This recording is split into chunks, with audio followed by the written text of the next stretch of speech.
Assalamualaikum warahmatullahi wabarakatuh. Berjumpa kembali bersama Auro Channel.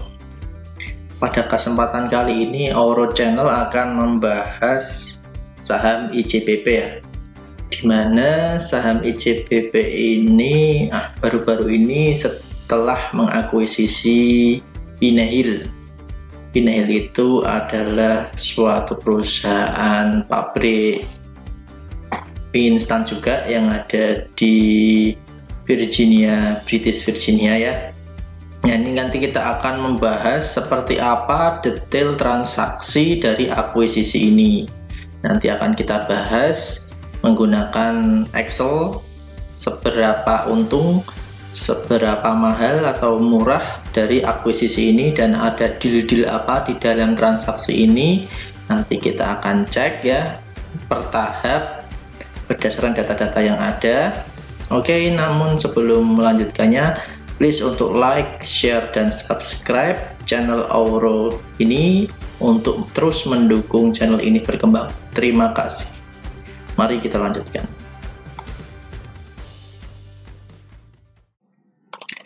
Oke, kita langsung bahas saja detail transaksi IJBP yang mengakuisisi Pinehil ya. Ini data kita ambil dari laporan keuangan kuartal keempat tahun 2020 dari IJBP di note nomor 1D. Di sini dijelaskan detail transaksi dari akuisisi tersebut.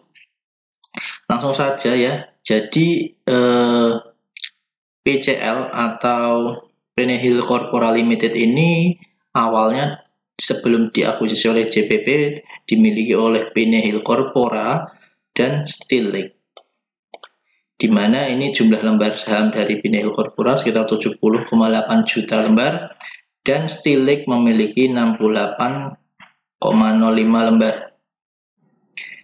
Oke, kita langsung saja memasukkan jumlah saham ini ke Excel yang sudah saya siapkan ya. Jadi Pinehil Corpora memiliki 828 180 lembar saham. Sedangkan Still Lake memiliki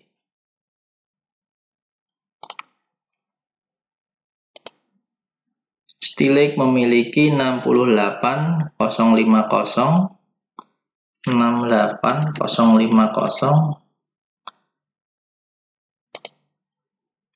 408 lembar saham. Artinya di sini Pinehil Corpora memiliki 51% dan Still Lake memiliki 49% kepemilikan. Sudah sesuai ya, sudah sesuai dengan ini ya, dari keterangan di laporan keuangan. Oke, dari sini kita langsung lanjut ke sini. Nah, penawaran akuisisi.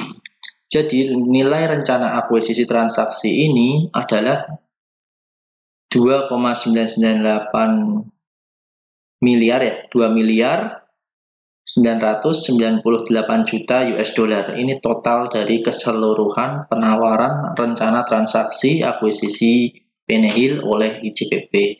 Kita masukkan saja dulu ya di sini ya. Sudah kita masukkan ya, 2998 juta ini yang ditawarkan ke IJBP. Di sini kita ada 2 poin, pembayaran tahap 1 dan pembayaran ditahan. Apa itu? Kita cek lagi di sini. Jadi ini ada poin A dan poin B. Di poin A ini adalah kewajiban pembayaran IJBP terhadap Pinehil Corpora yang memiliki 51% lembar saham tadi, di mana sebesar 1.197.480.000 US dollar ini harus dibayarkan di muka. Sedangkan ada sisa 331.500.000 US dollar yang ditahan. Nah, sama yang terjadi di pembayaran ke Still Lake, hanya sekitar 1,150 miliar saja yang dibayarkan di muka dan sisanya 318.500.000 itu ditahan. Nah, ini apa ya yang ditahan ini? Nanti kita akan bahas. Kita input saja dulu ya untuk nilai akuisisinya. Nah, ini ada pembayaran tahap pertama 1197 480 gitu ya. 197 480 ini yang bayar di tahap pertama. Sedangkan yang ditahan ada 331 500. 331 500. Nah, ini yang untuk ini ya. Penehil Corpora. Yang untuk Stilek kita cek di sini. Daswe 1197 480 ya, kita cek lagi. Nah, untuk yang Stilek ada 1150 520 ya. Kita isi di sini 1150 520. Nah, untuk yang ditahan ada 318 500 juta.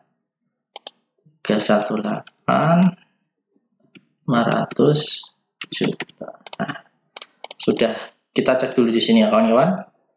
Nah, di sini ada korelasinya di sini. Nah, pembayaran tahap 1 sekian dan ini yang ditahan. Pembayaran tahap 1 kita jumlahnya sekian, dan pembayaran tahap kedua ini bila dijumlah adalah ketemunya sekian ya kawan-kawan.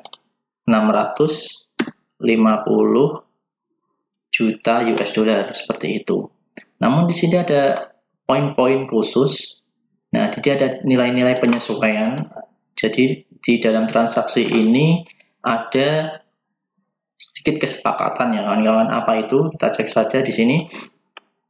Nah, jadi ada dana yang ditahan ini, kita baca dulu. Jadi dana ditahan ini adalah nilai retensi yang dibayarkan perusahaan kepada Penehil Corpora tergantung dari harga penyesuaian beli pada tanggal 30 April 2022. Jadi nilai ini akan naik ataupun akan turun atau tetap dengan menilik nanti performa dari Penehil selama, nah ini nanti akan diterangkan di sini.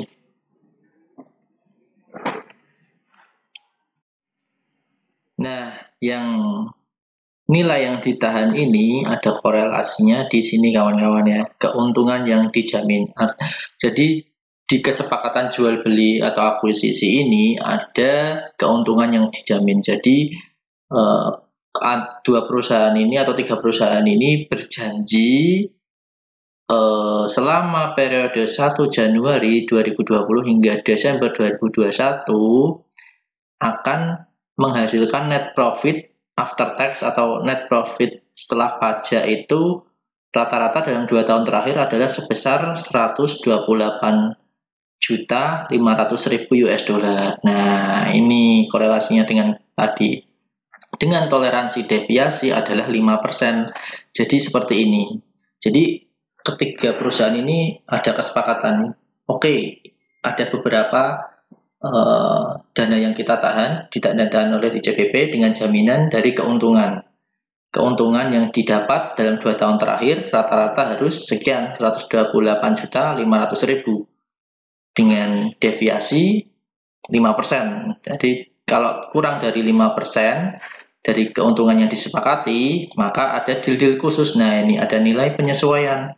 Nilai penyesuaian itu dihitung dari keuntungan yang dijamin tadi. Ini nilainya dikurangi nilai aktual keuntungan dikali PE group target. Nah, ini ya nanti jadi poin dari kompensasi ya kawan-kawan. Ini nanti ada kompensasi ya. Jadi apabila performa dari perusahaan Penehil ini tidak memuaskan, maka nilai retensi ini akan menurun. Jadi yang dibayarkan tidak sebesar 331.500 dan 318.500 lagi, tapi menurun nanti ya, menurut performa dari keuntungan rata-rata 2 tahun terakhir, seperti itu. Baik, kita isi saja ya yang ada di poin-poin di sini ya. Yang pertama, net profit after tax tadi disebutkan adalah 128.500.000. 128.500.000. Nah, ini ada deviasi 5%. Artinya nanti NPAT itu tidak boleh kurang dari 122.075.000. Ini errornya lah ya, dari target sekian ini ya. Seperti itu ya. PI group target kita isi dulu. PI group target itu berapa? Di sini ditetapkan PI group target itu adalah 23 kali. Nah, di sini ada 23 kali. Nah, aktual NPAT rata-rata. Nah, ini ya kawan-kawan, kuncinya di sini. Apabila net profit after tax rata-rata 2 tahun terakhir tadi bisa di atas ini, nah kita coba cek ya, 300. Misalnya 130 juta. Nah, nilai penyesuaiannya 0 kawan-kawan. Artinya ICBP nanti harus membayar sisanya itu penuh. Nah, jadi total yang dibayar ini penuh. Yang dibayar tahap kedua ini penuh 650 juta. Namun, seumpamanya nanti NPAT-nya kurang dari yang disepakati, 128.500 dengan deviasi 5%, misalnya 120 juta. Nah, ada nilai penyesuaian. Nah, ini ya, ini rumusnya ya, nilai penyesuaian itu. Jadi, sesuai yang ini tadi, nilai penyesuaian itu adalah keuntungan yang dijamin dikurangi aktual keuntungan kali PI ya. Ini ya. Keuntungan yang dijamin dikurangi aktualnya dikali PI, ketemunya sekian ya kawan-kawan. Nah, ini saya kasih if karena apabila ininya di atas dari yang disepakati dari target, maka tidak ada nilai penyesuaian. Nah, ini karena di bawah dari nilai kesepakatan, maka ada nilai penyesuaian. Artinya ada korting dari pembelian ICBP tadi. Nah, di sini ya. Nah, ini yang tidak bayar tahap 1 sudah jelas ya. Ini plus ditambahkan. Nah, ini retensi yang tadi di sini, ini jumlah dari sini di sini ya. Nah, ini sisa nilai retensi dikurangi nilai penyesuaian. Nah, karena ini ada nilai penyesuaian, maka nilai retensi bersisa hanya ini ya kawan-kawan, 454.500. Ini rumusnya ya. Nilai retensi awal dikurangi nilai penyesuaian karena ini tadi ada NPAT yang tidak tercapai di bawah, jadi 122 juta seperti itu. Jadi masih sisa 454. Nah, di sini ada nilai kompensasi 2,63%. Apa itu? Kita cek di sini. Jadi, apabila ada nilai penyesuaian, ada sedikit kompensasi, yakni 2,63 dari sisa nilai retensi. Nah, ini kita hitung ya, 2,63. Ini kan 2,63 kali sisa retensi, dari sisa ini ya, 2,63 dikali F17, F17 ini. Nah, ketemu sekian. Artinya yang bayar di tahap kedua adalah 466,453350. Artinya menurun ya kawan-kawan. Nah, seharusnya yang dibayar 2,998 menjadi hanya 2,814 saja. Karena apa? Karena ini, karena target atau jaminan keuntungan yang sudah disepakati itu di bawah dari kesepakatan yang ditetapkan antara Penehil dan ICBP. Seperti itu ya kawan-kawan, paham ya? Nah, sekali lagi kalau ini di atas dari net profitnya, ICBP harus membayar penuh nih. Nah, kan ini kan lebih dari ini ya. Makanya tidak ada nilai penyesuaian. Makanya ICBP harus membayar penuh. Nah, kalau di bawah misalnya 120. Nah, ada nilai penyesuaian. Kalau lebih rendah lagi, nilai penyesuaiannya semakin lebih besar. Seperti itu ya kawan-kawan. Artinya yang dibayar oleh ICBP ini semakin kecil seperti itu. Semakin kecil NPAT rata-rata, maka yang dibayar ICBP juga semakin kecil. Seperti itu ya kawan-kawan korelasinya. Oke, apabila kita umpamakan sesuai target saja, sesuai target NPAT. Kita coba ya. Kurs yang dipakai saat itu berapa ya kawan-kawan? Kita nanti akan ubah nilai akuisisinya ke nilai dolar, ke nilai rupiah maaf. Nilai beli, nilai jual. Nah, ini setelah kita coba nilai tengahnya, kita hitung ya nilai tengahnya ya. Nilai tengah. Nah, pakai kalkulator ya. Ini per 31 Desember 2020. 14.034 ditambah 14.175, maaf ulangin, 14.034,48 ditambah 14.175,53. Nilai tengahnya adalah kurs tengahnya 14.105 ya.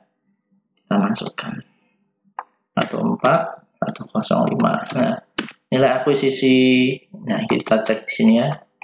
Nilai akuisisi dalam rupiah adalah ini ya, 42 triliun ya. Cukup fantastis ya kawan-kawan untuk nilai akuisisinya kalau dirupiahkan. Coba kita cek dengan kenaikan utang ICBP dari tahun 2009 ke 2020. Nah, ini terjadi kenaikan yang cukup signifikan ya kawan-kawan ya.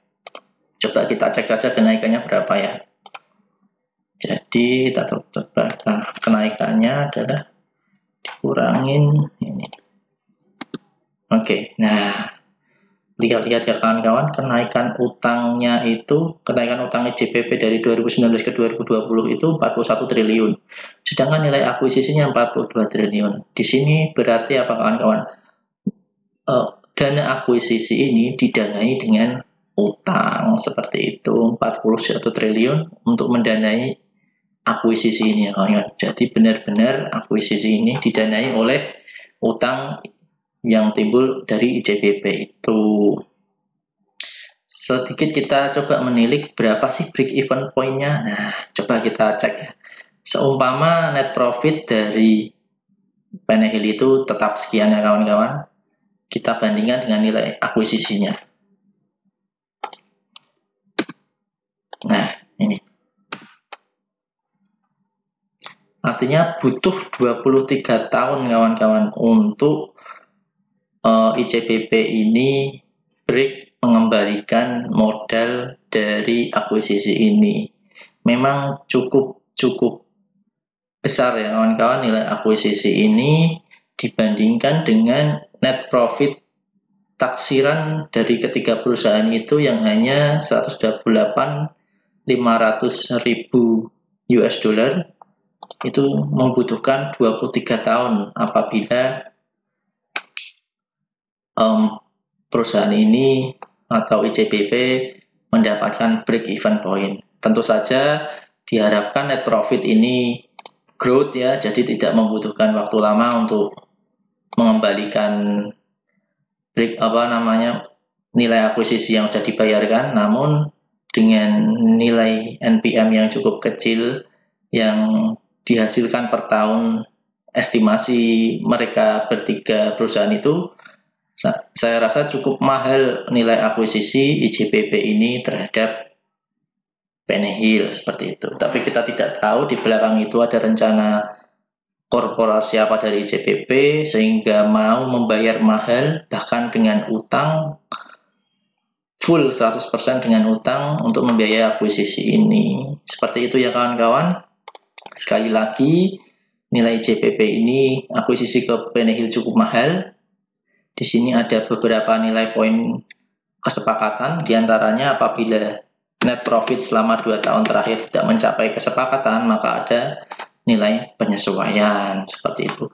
Semakin kecil net profit yang dihasilkan dalam 2 tahun terakhir, maka sisa yang harus dibayarkan oleh ICBP ke Steel Lake maupun Penehil Corporation ini akan menjadi semakin kecil seperti itu. Oke kawan-kawan, apabila ingin mendownload Excel ini silahkan nanti akan kita sediakan di kolom komentar ya, kolom deskripsi, silahkan di download apabila mau belajar. Oke, sekian pembahasan kita tentang akuisisi ICBP ke Penehil, semoga bermanfaat. Sekali lagi jangan lupa like, share maupun subscribe untuk mendukung channel ini berkembang. Terima kasih. Assalamualaikum warahmatullahi wabarakatuh.